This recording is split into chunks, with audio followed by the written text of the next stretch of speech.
The two biggest pieces of the Michigan State offense, and maybe the two biggest pieces of the entire Michigan State team, are in the transfer portal.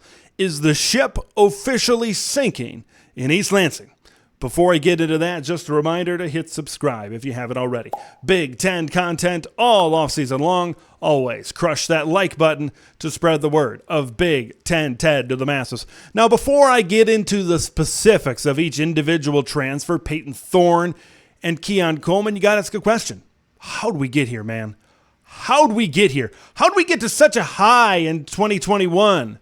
To now such a low point with everything that's gone on in the last 12 to 16 months at Michigan State? How did we get to a point to where you're starting quarterback the last two seasons, and now he was going on his third year, experienced Big Ten starting quarterback? How did we get to a point where one of your leading receivers, the guy that's going to make plays, that could be a 1,000-yard receiver in 2023, how did we get to a point where these two guys both enter the transfer portal on the same day, the 11th hour here in the spring transfer period? I think there's a handful of events that really, from the end of that 2021 season to now here a couple of months away from the start of the 2023 season, that may have led to these possible events. I think the first thing that really popped into my mind, the first time I really realized that, Michigan State's in trouble, and they're in a lot of trouble, was that Minnesota game, right? I thought Minnesota, Michigan State from this last season in East Lansing thought to be a pretty competitive matchup. But Minnesota manhandled Michigan State. That was a 31-0 game late in that game. It ended up being 34-7 in terms of the final score, and sometimes it seemed like a bigger margin than that. And that game is also the game that Minnesota's leading receiver, Chris Autman-Bell, was injured as well. This was not even close. That's when my eyes were really open. This Michigan State defense is still a poor defense. This Michigan State offense has taken multiple steps down, can't run the football, and Kenneth Walker is a long way away from the state of Michigan. That's the one that really opened up my eyes. And then, of course, you look at the Michigan game in the middle of the season, right? You knew Michigan was an elite team. You know Michigan was probably going to win this game. And yet Michigan State still failed to control themselves, still failed to control their emotions at the end of the game, using their helmets as weapons. And it's not just a bunch of bench players and guys trying to make a statement or something like that. You had guys like a defensive leader in Jacoby Windman that's doing this stuff, that was suspended for the remainder of the season.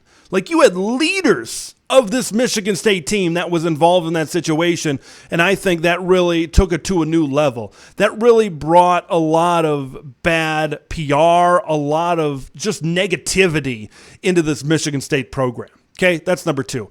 And then after that, the thing is, after that tunnel fight, after that situation for Michigan State, they seem to rally. They seem to be building some momentum, us against the world kind of deal, right? You go in to Illinois and, you beat them. You kind of out-physical Illinois, a physical football team, and cost them a shot. That was probably the game that cost them a shot at going to Indianapolis. Everything seemed to be going in the right direction for Michigan State. And then the Indiana game happened, right? This was a team, when your coach is making $9.5 million a year, I don't care who you are, you beat Indiana. That's what you do. But Michigan State outgained the Hoosiers 540 yards to 288. Dexter Williams for Indiana, the quarterback, completed 2 passes, 31 yards, and they find a way to lose to Indiana, which cost them a shot at going to a bowl game. For a team that was so high in 2021, these three things just were the gut punch to Michigan State on the field, and then, of course, the off-the-field gut punch with the transfers of Payton Thorne and Keon Coleman just put the cherry on top of the sundae. Now, this was a Michigan State team. Mel Tucker declared he wanted all kinds of competition, including the quarterback position, and that's where I'm going to start with the transfer of Payton Thorne, right? You have an experienced guy that's been there, and done that. And now you look to the other two in the Michigan State quarterback room. You look to a guy that a lot of people think is the future in Keaton Hauser, 4-star guy, Elite 11 type of guy from the recruiting class a couple of years ago. Noah Kim played very good in the spring game. But when I look at those guys, maybe somebody like Hauser, maybe Noah Kim could do good, but I just don't see them being a top half of the Big Ten type of quarterback. Heck, I might not even see them being a top 10 Big Ten quarterback. This is a Michigan State offense that's going to have to ground and pound. Jalen Berger and UConn transfer Nathan Carter are going to have to run the ball well, because if you look at the perimeter, and now you look at their weapons with no Keon Coleman, Trey Mosley is your top target at wide receiver. You look around the rest of the tight end room, you look around the wide receiver room, and they don't have a lot of weapons, guys. And that's going to make life tough for some of these quarterbacks.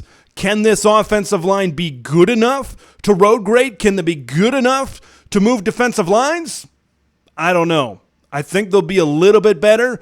I just don't know how good they're going to be. Jalen Berger kind of played better at the end of last season, but I look at Berger and I look at Carter, and I just don't see a couple of backs that can really carry a team in the run game.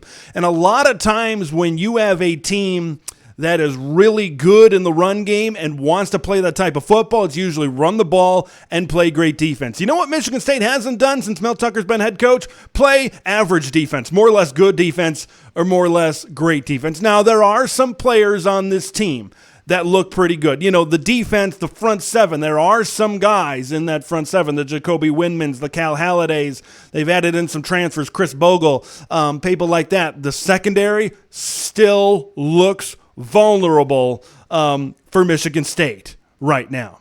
Okay? They don't have weapons on the perimeter. They don't have an experienced quarterback. Look, I thought, look at the flag behind me. Of course, they weren't competing with the Big Three this season. They weren't competing with Penn State and Ohio State and Michigan. Okay? And now I think Maryland is a better football team than them.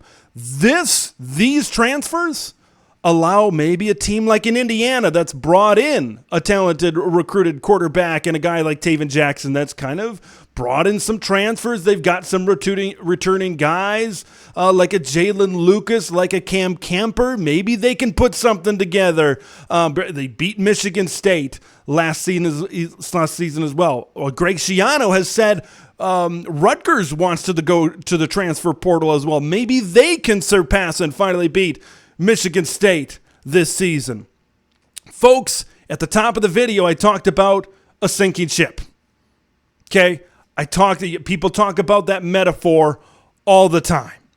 And this is a Michigan State program that, although they've recruited pretty well the last 2 years, fourth in the Big Ten in 2022 and 2023, both top 25 classes, this is a program that continues to take body shots.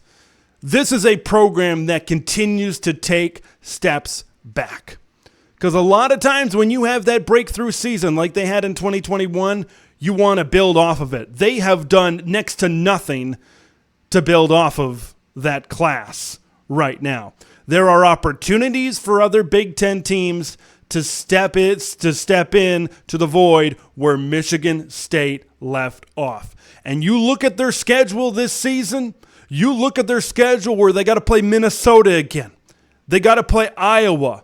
They got to play Nebraska. And I mentioned the East Division teams. And now you look at this, where you don't have an experienced starting quarterback. You have a little bit of an uncertainty at that leadership position. The position that you need to be solidified is up in the air right now as we head towards fall camp for the Michigan State Spartans. This is a team that has to depend on the running game, and I just don't know if they have the horses to do it. So let's talk about the Mel Tucker situation. Right? A couple of years ago, signed a 10-year, $9.5 million deal. Where does this put Michigan State? Like, if he fails to make a bowl game once again, if they win 4 games, if they win 5 games, what's going to happen? What are the Michigan State boosters going to do? Is he in a position to actually be gone from East Lansing, Michigan, because he is, regardless of contract, you throw contracts out the window, he should be one of the coaches in the country that has the hottest seat in America. Because right now, and this is a hill that I will be willing to die on for a while, and some people have given me a hard time about it, some people have agreed with me. I still keep saying Kenneth Walker got Mel Tucker paid. That's it. He masked a lot of issues. We saw it in 2022. Mel Tucker masked, or I should say Kenneth Walker, masked a lot of issues that Mel Tucker's Michigan State's teams have had. Okay, this is supposed to be a defensive coach. Where's the defense? Where's the defense? You take out Kenneth Walker. You take out one player, and I know Payton Thorne had a good year. I know Jalen Naylor and Jaden Reed were good wide receivers. I know all of that. But Kenneth Walker was the focal point of that team. You take out Kenneth Walker, your team goes 5-7, and I touched on the bullet points of that 2022 season. Now, Michigan State, of course, they can go into the spring portal because now they got to get desperate. They got to try to fill out their wide receiver room. They got to try to get more weapons there. They got to try to get more talent into this roster to give themselves a shot to get to 6 wins. You know, before this, I said it was going to be a challenge, I think. I think they could get to 6 wins, but I thought it was going to be a challenge. Now, it is going to be a steep mountain to climb for Michigan State football.